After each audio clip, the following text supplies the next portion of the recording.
जय श्री राम। कर्पूर गौरम करुणावतारम संसार सारम भुजगेन्द्रहारम सदा वसंतम हृदयारविंदे भवम भवानी सहितम नमामि। बोलो शंकर भगवान की जय। आज सोमवार का दिन है और विशेष करके श्रावण मास प्रारंभ हो चुका है। शंकर भगवान को श्रावण मास और श्रावण मास के सोमवार अति प्रिय हैं। जो भक्तजन श्रावण मास में सोमवार का व्रत करते हैं या उसकी कथा का श्रवण करते हैं, भगवान शिव उनको मनवांछित फल प्रदान करते हैं। इस भाव से आइए, आज सोमवार का दिन है और हम सब लोग मिल करके कथा का श्रवण करते हैं। प्राचीन काल की बात है कि एक नगर में एक साहूकार रहते थे।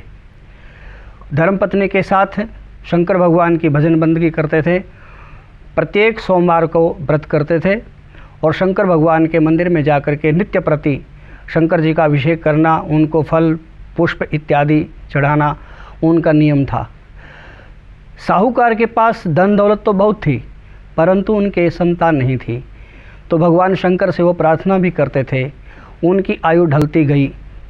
एक दिन भगवती पार्वती ने भगवान शंकर के चरणों में प्रार्थना करते हुए कहा कि हे प्रभु, यह साहूकार आपका अनन्य भक्त है और इसके घर में सब कुछ होते हुए भी संतान नहीं है, तो आप कृपा करें कि इसको एक पुत्र की प्राप्ति कराएं। भगवान ने कहा कि देवी, यह सब अपने कर्मों का फल है। जिसके जीवन में जो जैसा सुख होता है, कर्म के अनुसार उसी प्रकार का सुख या दुख उसको मिलता है। इसके जीवन में पुत्र लाभ नहीं है। लेकिन जब भगवती पार्वती नहीं मानी, उन्होंने जिद की, तो शंकर भगवान ने उनको कहा कि ठीक है, हम इसको पुत्र देते हैं, लेकिन इसके पुत्र की आयु केवल 12 वर्ष होगी। तो इन बातों को भगवान शिव की और पार्वती की जो बातें हो रही थी, उनको साहूकार सुन रहे थे। साहूकार ने भगवान शंकर की और पार्वती की इन बातों को सुना, लेकिन साहूकार को किसी प्रकार का दुख भी नहीं हुआ और हर्ष भी नहीं हुआ।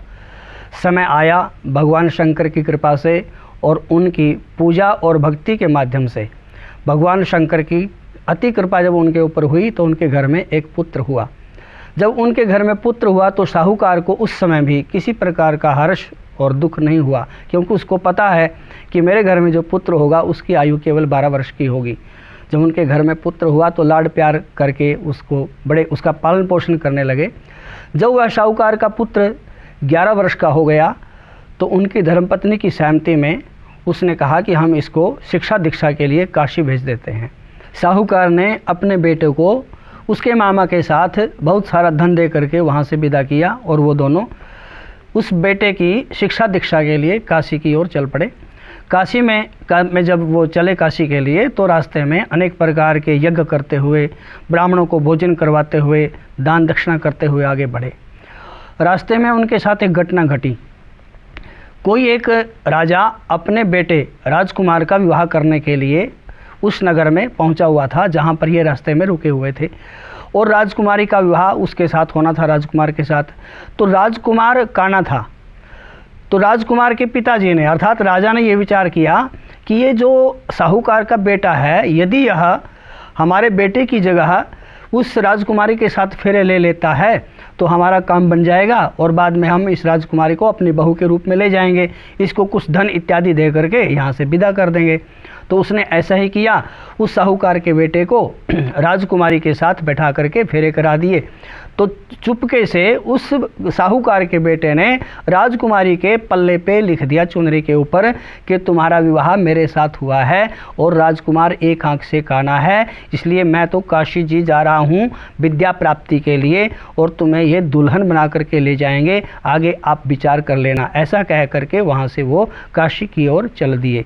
इधर राजकुमारी ने अपने घर में आकर के जब अपने पल्लू पर ऐसा लिखा हुआ देखा तो उसने राजकुमार के साथ जाने से मना कर दिया और उसकी प्रतीक्षा करने लगी कि साहूकार का बेटा आएगा, उसकी मैं दुल्हन बन करके जाऊंगी। काशी में जब वो पहुँचे, गुरुकुल में रहने लगे, 12 वर्ष उसके पूरे हो गए। शंकर भगवान के दिए हुए वरदान या अभिशाप के अनुसार उस लड़के की आयु जब 12 वर्ष की हो गई तो उसकी तबीयत बिगड़ गई।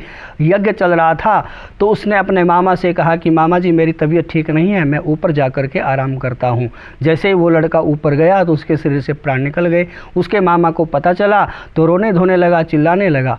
शंकर भगवान और पार्वती देवयोग से वहाँ पर आए हुए थे तो उन्होंने रोने धोने की आवाज़ सुनी। पार्वती ने भगवान शंकर के चरणों में फिर प्रार्थना की, हे दयालु, आप तो भोले भाले हैं, अपने भक्तों के मनोरथों को सिद्ध करने वाले हैं। आपका अनन्य भक्त है साहूकार और उसके पुत्र की आयु केवल 12 वर्ष, इसलिए मैं आपसे प्रार्थना करती हूँ कि इसको आप जीवन दान दें।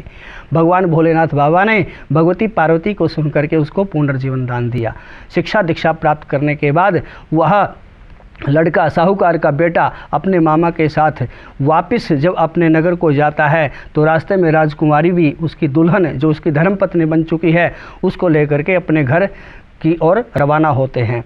उधर जो साहूकार है, जो नित्य प्रति शंकर भगवान की आराधना करने वाला है, नित्य प्रति शंकर भगवान के मंदिर में जाकर के दिया जलाता है, बेलपत्र भगवान को चढ़ाता है, पुष्प चढ़ाता है, भोग लगाता है, तो वो आज अपने धर्मपत्नी के साथ छत के ऊपर चढ़ करके बैठा हुआ है। यदि घर में हमारा बेटा नहीं लौटा तो हम भी छत से कूद करके अपने प्राणों का परित्याग कर देंगे।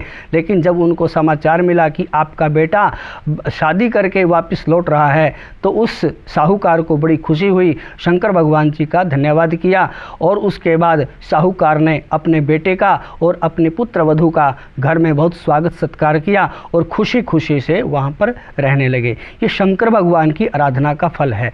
जो व्यक्ति प्रति सोमवार, विशेष करके श्रावण के महीने में सोमवार का व्रत करता है, इसकी कथा का श्रवण करता है, भगवान महादेव उनके ऊपर प्रसन्न होते हैं और उनकी मंगलमयी सब प्रकार की मनोकामनाओं को पूर्ण करते हैं।